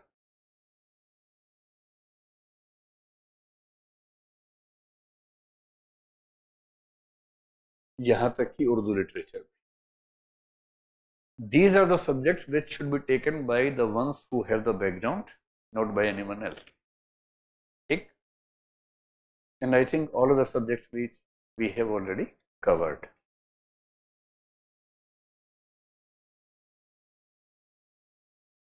So this can be on the level 2 final. और जो मैंने बैकग्राउंड सब्जेक्ट्स की बात की, तो मैंने पहले ही आपसे कहा जो पिछली स्लाइड में था, अगर आप बैकग्राउंड वाले सब्जेक्ट्स को देखेंगे तो उसमें वो सारे सब्जेक्ट्स आएंगे which include civil engineering, electrical engineering, physics, chemistry, math. If you have a background and you are comfortable with that background, the first priority should be the subject of background. If not that, then we can go for these two options. Now this is all what I wanted to explain to you before you choose a subject. Now whatever the questions you have, you can ask me and I'll discuss all the questions one by one. हाँ, ओहो, ये तो है यार। और pre के paper से पहले 21 का होना भी जरूरी है, पहले 21 साल का होना जरूरी है, और ग्रेजुएट होना भी जरूरी है पहले। तो a lot of things are to be done before the optional. ये कह रहे हैं कि पहले प्री तो हो फिर तो मेंस का ऑप्शन चुनेंगे, तो मैंने बताया हाँ उससे पहले 21 का भी होना जरूरी है, ग्रेजुएट होना भी जरूरी है, और आईपीएस के लिए 5-6 का होना भी जरूरी है। क्वेश्चन पे आओ सीधे ऑप्शंस के बारे में। वही तो बताया भाई, कह रहे हैं कि सर जो नॉन ह्यूमैनिटीज के बैकग्राउंड वाले, जैसे मैं फिजिक्स वाला हूँ, वो बैकग्राउंड तो है नहीं हमारे ठीक से। अब जब वो छोड़नी है तो हम इनमें से कौन सा लें, हमें सारे बराबर लगते हैं, तो सारे बराबर ना लगे इसीलिए तो क्लासिफिकेशन किया है ना। If prelims is a problem, go for PSI और ज्योग्राफी और history. If that is not a problem, go for sociology, anthropology और फिलोसफी। इनमें से कौन सा करना, सिक्का उछाल लीजिए, टॉस कर लो, या इन तीनों के एक एक चैप्टर पढ़ के देखो जिसमें आपको ज्यादा मजा आए वो ले लीजिए, और talk to the persons who have this subject and based on their opinion and the interest they generate in the subject, maybe that can help you.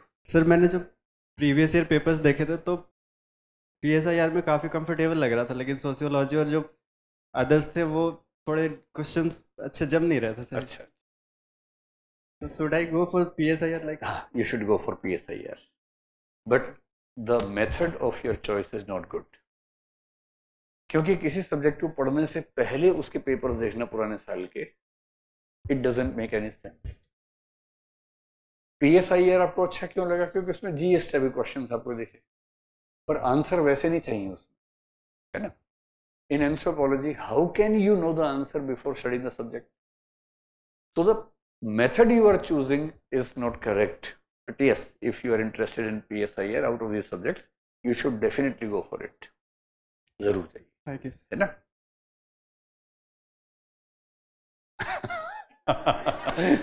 कह रहे हैं कि being from zoology background on paper. क्या देखिए, honesty का level देखिए क्या है. Okay, which ones? Anthro or zoology? I would say anthro. Anyone coming from a background in botany, zoology, biology, and now choosing a new subject, I believe anthro would be a better choice for you. Yes. Philosophy में neutral रहना है आपको. ये कह रहे philosophy में कैसी approach चाहिए? You have to be neutral, you have to be curious, you should not ask for the final answers because no one does have. तो फिलोसफी में क्या है? इंडियन वेस्टर्न फिलोसफी में सब फिलोसफर्स ने क्या क्या कहा वो तो मैंने कह दिया हिमालय वाली बात, ऐसे कोई जाता पाता नहीं है. जब हिमालय जाने का मन करे थोड़ा सा नीचे घूम लो करोल बाग में, फिर मन करता यहीं रह लेते हैं, या हौज खास विलेज चले जाना एक दिन के लिए. मैंने सुना है कि वहां जाके लोगों का मन इहलोक में रहने का करता है, फिर परलोक का मन नहीं करता फिर, है ना. तो बहुत डरने की बात नहीं है, तो हंसी मजाक की बात है. यस, हाँ ले सकते हैं. लिटरेचर्स में हिंदी और English both are doing good. This year in Hindi literature we have 282 as the maximum score, but generally we have equivalent level of Hindi literature toppers as compared to these subjects. नहीं, कोई दिक्कत नहीं, ऐसे बहुत सारे बच्चे होते हैं. They have English. देखिए हमारे पास 3-4 तरह के बच्चे होते हैं. Some candidates in Hindi medium in totality, some in English medium in totality. I mean GS, essay, optional, interview, or in English or in Hindi. Then we have many candidates who have English as the medium for mains and Hindi और तमिल और Telugu as the medium of interview. बहुत सारे ऐसे बच्चे. It's not, I mean very less percentage. मैंने पिछले साल कम से कम 50-60 ऐसे बच्चों का इंटरव्यू लिया, मीडियम इंग्लिश है उनका, इंटरव्यू हिंदी में दे रहे थे. Because UPSC has given this choice from 2018. Earlier it was not an option. Then we also have many candidates who choose English as the medium and Hindi literature or Sanskrit or Urdu literature or Maithili literature as the subject. So they are supposed to write their subject in the language concerned. Like Hindi literature, you have to write the paper in Hindi. तो ठीक है, उससे क्या फर्क पड़ता है? And surprisingly, you will be surprised to know, in Hindi literature the highest score in last 10 years is 344, and it belongs to a candidate of English medium. Electrical engineer, Pradeep is his name. He is an IAS in Assam cadre. So if you have good command over Hindi, then Hindi literature is fine. If you have good command over English, then English medium is fine. And one can have good command over 2 languages. Why not? लोग तो 10-10 भाषाएं बोल लेते हैं भाई. ऐसे भी लोग हैं 10 भाषाएं बोलते हैं खटाखट, पूरे फ्लो से बोलते हैं. हम 2 में हिल जाते हैं. So why can't you be a good and confident person in 2 languages? ठीक है, don't worry for that. Yes, what's your doubt?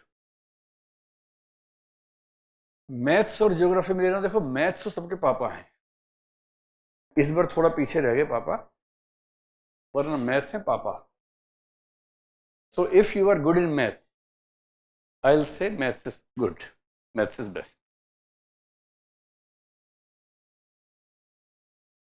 यही तो दिक्कत है कि वो अच्छा है, ज्यादा अच्छा लग वो रहा है।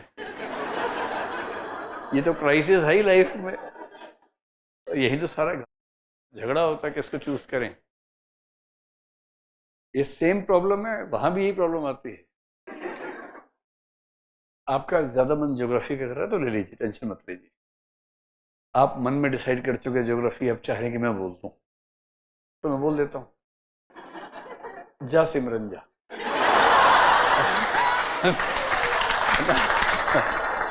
चुन ले, चुन ले ज्योग्राफी, चुन ले, है ना। कह रहे हैं I have background in math but I want to choose geography, interest उसमें आ रहा है, मजा उसमें आ रहा है, मैं उसको जीवन साथी बनाना चाहता हूँ अपना, तो बनाइए, क्या दिक्कत है। तो अगर आप मैथ्स में बहुत शानदार हैं और ज्योग्राफी में भी बहुत शानदार हैं, so maybe a difference of 10 marks will be visible in the final mark sheet in the option, but yes, you can cover that in GS and other papers, क्योंकि ज्योग्राफी आपको जीएस में बहुत help करता है, ये तो उसका additional benefit है।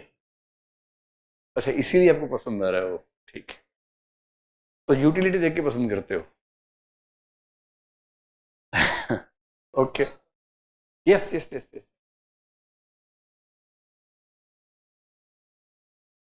अच्छा, ये कह रहे हैं कि थोड़ा सा हमें बताइए करंट अफेयर्स के हिसाब से इन सब्जेक्ट्स में क्या क्लासिफिकेशन हो सकता है। तो हम ऐसा करते हैं, इस स्लाइड को लेते हैं। तो आप चाह रहे हैं स्टैटिक और करंट, ये बता दूं आपको, है ना। तो ऐसा करता हूं मैं, जिस पे कुछ भी ना बनाऊं वो एकदम स्टैटिक है, थोड़ा सा चेंज होता है तो 1 स्टार बनाऊंगा, ज्यादा चेंज होता है तो 2 स्टार बना दूंगा, ठीक है। तो सोशियोलॉजी थोड़ा सा स्टैटिक, मैंने थोड़ा सा करंट, उसमें केस स्टडीज आपको अपडेट करनी पड़ती हैं। PSIR में 3 स्टार बना लीजिए, उसमें आंसर हर साल चेंज हो जाते हैं। एंथ्रो में कुछ नहीं, वो प्रिमिटिव टाइम का चल रहा है, तो उसमें हड्डी वैसी थी, अभी भी वैसी है। कोई पूछ ही नहीं रहा कि उसमें चेंज होगा, कैसे चेंज होगा उसमें, है ना। फिलोसफी सवाल ही पैदा नहीं होता, जितने फिलोसफर्स आप पढ़ते हैं सब मर चुके हैं, so there is no question of change. मतलब कोई सवाल ही नहीं चेंज होने का, ये अगले 20-25 साल तक भी आप मेरे नोट्स बना लीजिए, काम आएंगे नेक्स्ट जनरेशन में भी। साइको में yes, small changes. Geography yes, small changes. History no changes at all. Pubad yes, small changes. Maths not at all. Accountancy almost nil. Literature में सवाल ही नहीं है, क्योंकि सब मर चुके जिनका सिलेबस में नाम है। इकोनॉमिक्स में चेंजेस आई बिलीव बहुत ज़्यादा होते हैं। जूलॉजी में मेरे ख्याल से नहीं के बराबर। लॉ में यस, थोड़ा सा होता होगा। Maybe in agriculture to some extent. इनके बारे में जानता नहीं तो I will not make any comments, but I doubt there are changes. In botany no. Urdu no. Physics should not be changes, yes no. वही क्लैरिटी। तो pol science में ज़्यादा हैं चेंजेस, और थोड़ा पबेड, थोड़ा ज्योग्राफी, थोड़ा साइकोलॉजी, थोड़ा sociology and economics, yes of course, this is much fine. रुको रुको, डराओ मत यार। हाँ, बायोटेक बैकग्राउंड है ऑन पेपर्स। सच में है कि पेपर्स में, पेपर्स में छोड़ो ना उसको फिर।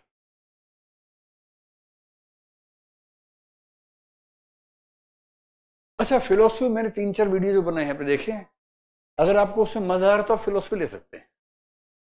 And for philosophy we have the best teacher now. We have had one more teacher in philosophy, and in UPSC English medium field he is the best teacher. I can tell you with a lot of confidence about him, and I am not the teacher.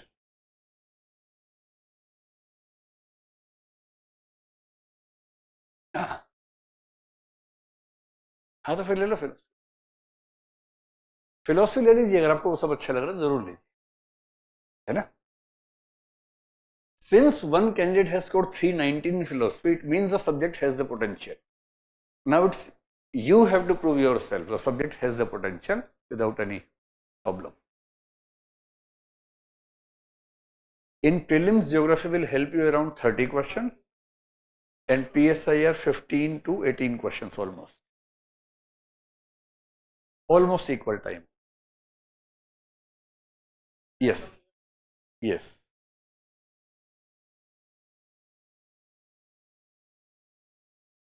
देखो, इनका बड़ा अच्छा question है कि PSI और geography दोनों almost same time लेते हैं. Geography has more role in GS then PSIR.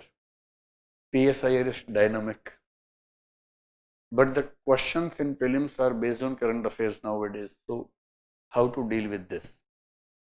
See, geography or political science, you need different kind of mindsets for studying these subjects. There are some people who have a very scientific mind. If you have a scientific bent of mind, geography will always be more suitable for you. You will love geography if you have a scientific kind of mind. But if you are more interested in understanding society, politics, international relations, many people do not like geography, they like political science. And I have seen many people, especially from the sciences background, they like geography. They don't like political science. क्योंकि बहुत subjective stuff है. So if you are a kind of person who needs objectivity while studying, go for geography. If you are comfortable with the subjectivity in a subject and in your answers, then political science can be a good choice. तो मैं एक simple बात कह रहा हूँ कि जिनकी आपके फिजिक्स की बैकग्राउंड है या इंजीनियरिंग की बैकग्राउंड है, and you have to choose a subject out of geography, history or PSIR, you will be more comfortable in geography, I'm sure. PSIR में आपको ना subjective mindset का इंसान होना पड़ता है. You have to see many approaches, many angles of a question, and even after writing 10 angles, you cannot be sure that you have written all the angles possible. तो अपना mindset देखिए. If you like subjectivity, go for PSIR. If you like objectivity, go for geography. And the question about the current affairs in prelims. Geography में current क्या होता है? Geography में current का मतलब ये है कि the geographical things which are in news for some reason. Geography में current मैंने आपको क्या लिखा? Almost नहीं के बराबर है, थोड़ा सा ही है. क्या होगा? मान लीजिए कि इस साल कोई एक डिजास्टर आ गया. You have to study the disaster in GS, in geography. But since that disaster happened in some part of the world, that becomes a question of current affairs. So in geography, current affairs doesn't mean something new. It only means that this topic has become important for this year. In political science, you have a lot of new things every year. अब Modi ji America जाएंगे, वहां जो बातचीत होगी, जो समझौते होंगे, वो कभी नहीं हुए थे पहले. So this is something new which you will be covering in PSIR paper 2 next year. ठीक है? एक एक करके करेंगे. उधर से देखो, वो बहुत वहां से किसी ने पूछा अब तक. एकदम श्रीलंका के पास से सवाल पूछ रहे हैं. लिटरेचर कौन सा? हिंदी लिटरेचर से. हिंदी. लेकिन मुझे ये भी लगता है डर कि वो मुझे और सब्जेक्ट्स में हेल्प नहीं कर रहा. मेरे फ्रेंड्स बताते हैं ऐसा. हिंदी लिटरेचर आपकी हेल्प करेगा सिर्फ एस्से में और थोड़ी सी इंटरव्यू में शायद करेगा, ज्यादा नहीं. सर सही है ना, मुझे इंटरेस्ट है हिंदी में, लेकिन मुझे थोड़ा सा लग रहा है कि वो हेल्प नहीं कर रहा. तो अगर आप चाह रहे हैं कि मैं हिंदी का अध्यापक हूं इसलिए झूठ बोल दूंगा, तो मैं झूठ नहीं बोलूंगा. सर ले चुका हूं मैं. प्रीलिम्स में 100 में एक आध क्वेश्चन पकड़ में आएगा. वो भी कैसे आएगा? एक आध क्वेश्चन आता है शंकराचार्य, रामानुज, वो सब पे आता है, वो लिटरेचर से हो जाता है. एक आध क्वेश्चन मुश्किल से. और सर आपकी जो एथिक्स की क्लासेस है ना, तो सर आप बड़ा इंग्लिश में बता रहे हो, मतलब सब चीज़ें, तो वो फील नहीं आ रहा जो आप अदर सब्जेक्ट्स में पढ़ाते हो. तो उसके लिए क्या करेंगे हम? अच्छा, एथिक्स में, हाँ, उसमें जो असली प्रॉब्लम है, इंग्लिश की जो क्लासेस मैंने ली उसमें पहली 46 क्लासेस मैंने स्टूडियो में ली थी, उसके बाद क्लासरूम में ली. तो मुझे खुद ऐसा लगा कि उसमें फील नहीं आ रहा. So I am starting ethics in Karol Bagh offline from 30 June. तो उसमें से किस किस बैच को परमिशन मिलेगी मुझे, ये कल आपको पता लग जाएगा, कल परसों में. कुछ बैचेस 5-6 बैच के लूंगा, फिर अगले साल फिर लूंगा. तो every year I am suppose to take 1 complete batch of ethics in offline mode in English medium. Thank you sir. अभी आपको पता नहीं लगा क्या है? 30 जून से डिसाइड हो चुका है, may be you'll get the message in 2-3 days, वो तो होना ही है, हाँ हाँ, उस पर कोई डाउट नहीं। And we will feel ethics together, don't worry. अब एक आप पूछिए। हाँ, sociology is good. In sociology, you have the very small syllabus. It's a very cute subject. Very cute. If you ask me which one is the cutest subject, sociology is the cutest subject. Yes. It's simple, it's easy, and sometimes you don't even feel you are studying a subject. So, that can be the best choice. बहुत फर्क नहीं पड़ता। मैं prelims के बारे में एक बात आपको बताता हूँ। देखिए, इस बार जो प्रीलिम्स का पेपर आया उसको लेके ना शोर ज्यादा है, और कुछ बच्चे मेरे पास आए थे नाराज से, तो मैंने भी थोड़ी नाराजगी जाहिर की। वो भी क्लिप वायरल हो गई है। पता नहीं कैसे रिकॉर्ड कर लेते हैं, मैं तो बड़ा बात चल रही थी। Interestingly I tell you one thing, पिछली बार 500 बच्चे हमारे पास मेंटरशिप में प्रीलिम्स में थे, and out of those I think 100 plus could qualify prelims because CSET was difficult last time. And we had focused less on CSET last time. So this time we focused more on CSET. इस बार जब paper हुआ, तो जिस दिन हुआ उस दिन तो बच्चे बता ही नहीं रहे थे कैसा हुआ। उन्हें पता ही नहीं था कैसा हुआ। हमने कईयों से पूछा कैसा हुआ, बोले पता नहीं, रात तक पता लगेगा, क्योंकि सबका देखेंगे तो फिर मिला के देखेंगे। बोले पता ही नहीं चल रहा कैसा हुआ है। और जिन लोगों का सिलेक्शन हुआ, at least 50% of them are out of the race in the prelims this year. तो इनिशियल फीडबैक तो बड़ा खराब था, but surprisingly out of the 500 students in mentorship program for prelims, more than 150 have so far confirmed that they are going for the main. हुआ सिर्फ ये है कि ट्रेंड चेंज हो गया है। एक तो सीसेट में अगर आपका मैथ्स ठीक नहीं है, फॉरगेट अबाउट यूपीएससी। पहले था कि रीजनिंग कॉम्प्रिहेंशन से काम चला लेंगे, अब काम नहीं चलता है। You have to be good in math, at least reasonably good you have to be there. और जीएस में अब वो एलिमिनेशन से बहुत काम नहीं बन रहा है, तो केवल कंसेप्चुअल मत पढ़िए जीएस में, ऑल्सो सी द फैक्ट। तो now it's a mix of concepts and facts. पहले कंसेप्ट वाला ज्यादा था। So to be careful for the next attempt, focus on the concepts as well as on the facts. Interesting phenomena क्या है, जो लोग PCS के प्रीलिम्स निकालते हैं बार बार, वो इस बार निकाल पा रहे हैं, क्योंकि वहाँ फैक्ट्स ही पूछते हैं, फैक्ट्स रटे हुए उनको अच्छे तरीके से, और यूपीएससी भी देते हैं तो कंसेप्ट भी आते थे। So the ones who have been into UPSC plus PCS exams have comfortably pass the prelims as they are claiming. और सीसेट में मैथ्स वाला मामला, तो इस बार के प्रीलिम्स को लेके बहुत डरना नहीं है, बस थोड़ी सी अप्रोच चेंज करनी। And UPSC has this tendency, they keep on changing trends, है ना। सर एंथ्रो एंड हिंदी में अभी भी कंफ्यूजन है। एंथ्रो और हिंदी लिटरेचर, अगर आपकी हिंदी बहुत अच्छी है तो हिंदी रखिए, नहीं है तो एंथ्रो रखिए। और अगर आपकी हिंदी और इंग्लिश पे कमांड इक्वल है तो एंथ्रो रखिए। if everything else is equal, go for anthro. एक मिनट भाई, anthro in English is definitely better than Hindi literature right now. Go for anthro. आपको लगा मैं हिंदी बोलूंगा, मैंने शुरू में कहा I will be as objective, as neutral, as impartial as possible, and seeing the current trend, anthro in English definitely is better than Hindi literature. पर आपने हिंदी लेना है, आप चाहिए मैं बोल दूं, मैं नहीं बोलूंगा, मैं बोलूंगा ही नहीं आपको। आप चाहती कि मैं बोलूं तब आपको तसल्ली मिलेगी। सेल्फ वैलिडेशन बोलते हैं साइकोलॉजी में। I am sorry, I want speak. या तो आप एक आध बात और बोलिए कि सर एंथ्रो मजा भी नहीं आ रहा है मुझे, नहीं ऐसा नहीं है, अच्छा हाँ, लगता है तो फिर पढ़ो ना एंथ्रो, मुझे। फिर कहाँ कोई डाउट है। बट मैंने उसके क्वेश्चन वगैरह नहीं देखा है, बट हिंदी मुझे लगता है कि मैं के साथ अच्छे से कम्युनिकेट कर सकती फिर भी एंथ्रो ठीक रहेगा। हूँ। मैं वो बिल्कुल नहीं बोलूंगा जो आप चाह रही है कि मैं बोल दूं, नो। क्योंकि एंथ्रो के क्वेश्चन पेपर अभी क्यों समझ में आएंगे आपको, या हिंदी लिटरेचर में भी क्यों समझ में आएंगे? पहले सब्जेक्ट पढ़िए, समझ में आएंगे उसके बाद।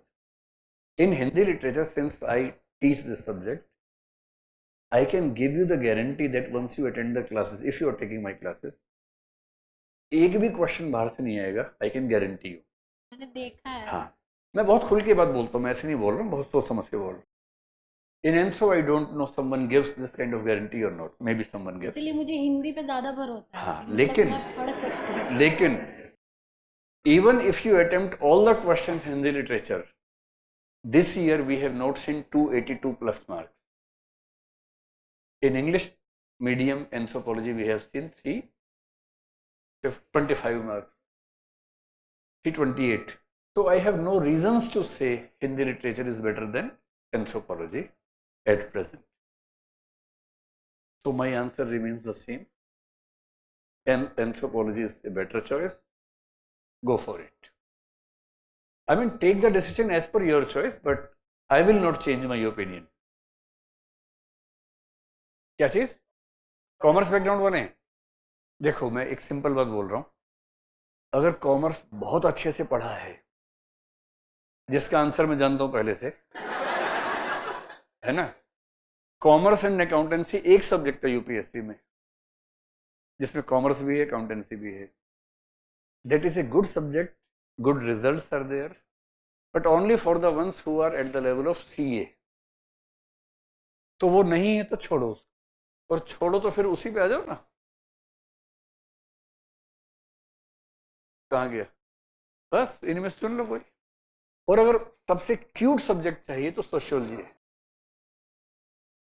सबसे क्यूट है ये सब्जेक्ट। ठीक है, गो फॉर इट, बैठिए। Yes yes yes.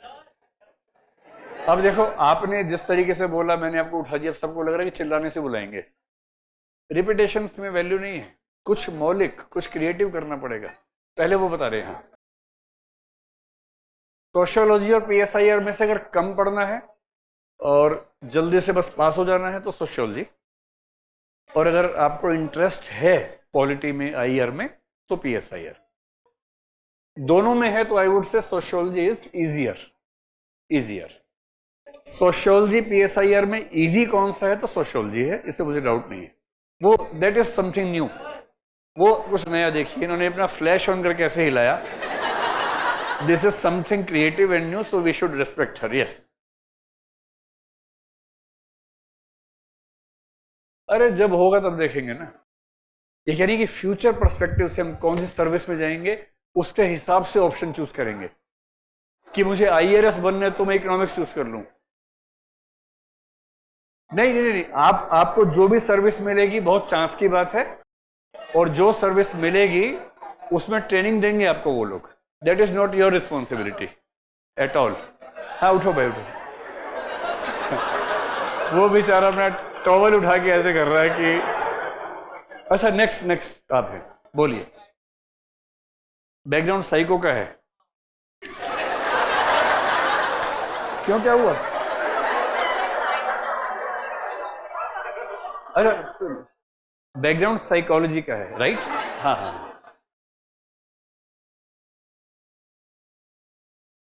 हाँ हाँ। नहीं नहीं, साइकोलॉजी की तरफ कंटेंट क्यों आपको फोकस कर रहा है, मतलब फोर्स कर रहा है? इंटरेस्ट है साइको में तो साइकोलॉजी लीजिए, क्या दिक्कत है? ऐसा बहुत फर्क नहीं पड़ता है, अगर 10 नंबर का डिफरेंस है तो बहुत फर्क नहीं पड़ता है। This is only about this year, है ना, हर साल थोड़ा चेंज भी होता है trend. So if you have a good interest in psychology, I would say go for psychology. तो should I believe that almost all the questions have been taken care of? No. तो एक काम करते हैं, सुनो, हम एक काम ये कर सकते हैं कि जिनके पास क्वेश्चंस हैं उनको रोक लेते हैं, और बाकी सबको भेज देते हैं। Is that fine? है ना? नहीं, I have no problem in answering all the question, but seeing your impatience I am suggesting you this. Clip बन गई ठीक से? है ना? कर दो, वायरल कर दो। कुछ लिख भी देना उसके ऊपर। See this person, how does he answer the question? He is so arrogant in the classroom. See the real face of this arrogant person. ऐसा कुछ लिख के फिर वायरल करना, पीछे गाना लगा देना, हुड हुड दबंग टाइप का कुछ, है ना? तब मजा आएगा कि कुछ मसाला बनाए बढ़िया से। चलिए, I'll take 4-5 more questions, one from each side. रुको रुको। अच्छा, बोलिए। But please be patient and listen to the questions so that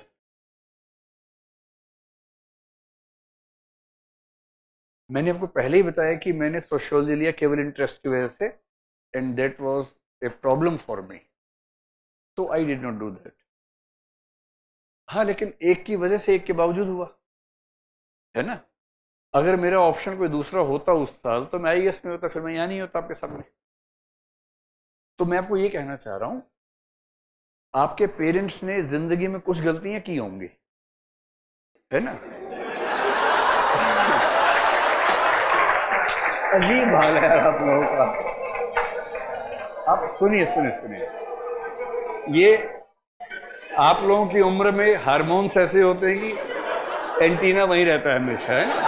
मैं जो कहना चाह रहा हूं, हम सबके पेरेंट्स ने, ये जो हंसे उनके पेरेंट्स ने भी, सब ने, लेकिन वो क्या चाहते हैं आपसे कि जो गलतियां उनसे जिंदगी में हुई कभी, क्या वो आप भी दोहराएं, है ना? अभी आप लोग जिस उम्र में हैं उसमें आपका दिमाग ना तो जैसे आपने मुझसे पूछा कि क्या आपने इतना सोचा था, नहीं सोचा था, पर हमारे टाइम पर कोई समझाने वाला था नहीं।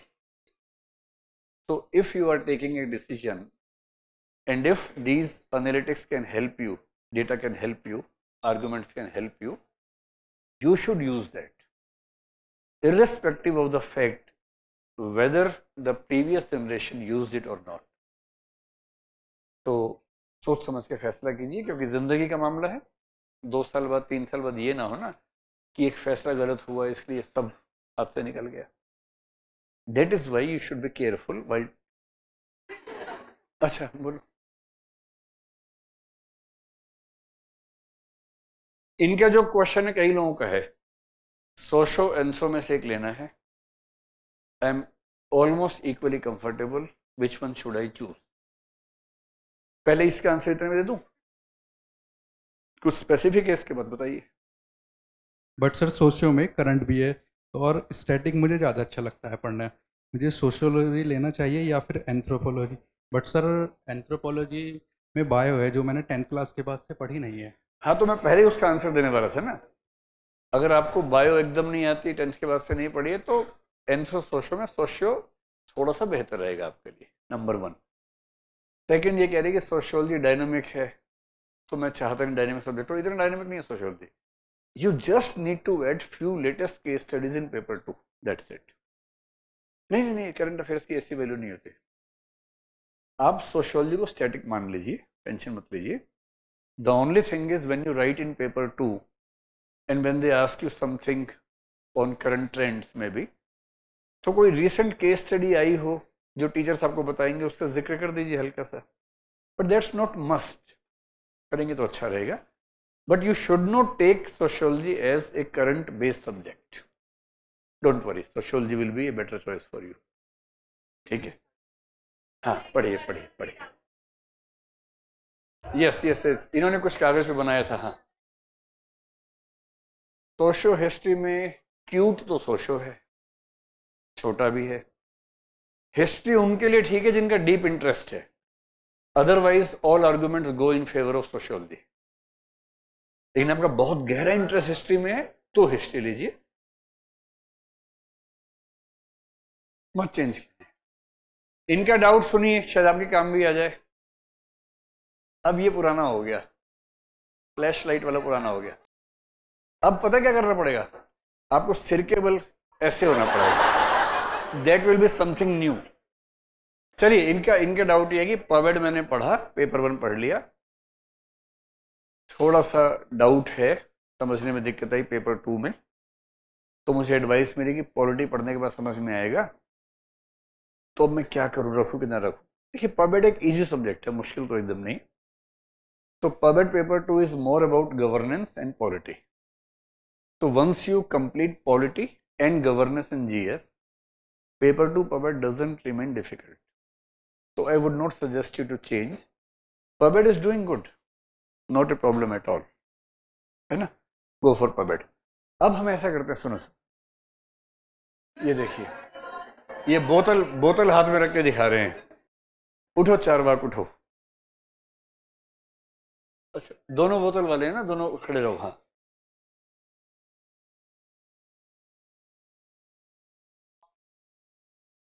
हिस्ट्री अगर आपने जीएस में पढ़ा है, his question is, I have studied history in GS, am I suppose to study more in optional और इट्स ऑलमोस्ट इक्वल। आप ये मान लीजिए कि लगभग 15, 20, 25% डेप्थ बढ़ जाती है। It's not in quantity, it's more in quality. जैसे आपने हिस्ट्री में कुछ पढ़ा, let us assume Indus valley है, जीएस में शायद आपने उसको 2 दिन में पढ़ लिया होगा, 1 दिन में पढ़ा होगा, वहां शायद आपको 3 दिन लगेंगे, क्योंकि उसमें वेरियस एस्पेक्ट्स आपको समझने होंगे। तो may be 25% extra on every topic, so that you have a deeper understanding of the subject, but that helps a lot. GS में पढ़ा हुआ है तो ऑप्शन बहुत आसान हो जाता है आपके लिए, ये बात तो है, इट बिकम्स वेरी इजी। रुकिए, लास्ट हाँ, कौन सा, किस सब्जेक्ट के लिए? For geography I will have to check, the teacher will explain everything to you. Rohit Wazir sir पढ़ाते हैं, he is a very good teacher, he will explain you what all you need to study. सुनिए, हाँ, one of, हाँ, Hindi medium से हैं, तो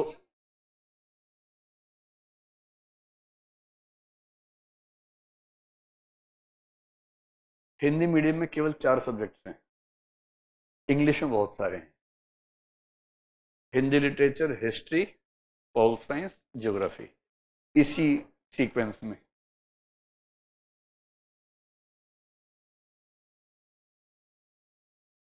magazine और website, anything, any one source, इस पे कभी और बात करेंगे। चलिए, अब सुनो, देखिए, ऐसे ना, ये जो आपके क्वेश्चंस हैं जिंदगी में कभी खत्म नहीं होंगे, तो हम ऐसा करते हैं, यहाँ क्लास खत्म करते हैं, और जिनको बात करनी है वो रुकेंगे, बाकी बच्चे चले जाएंगे।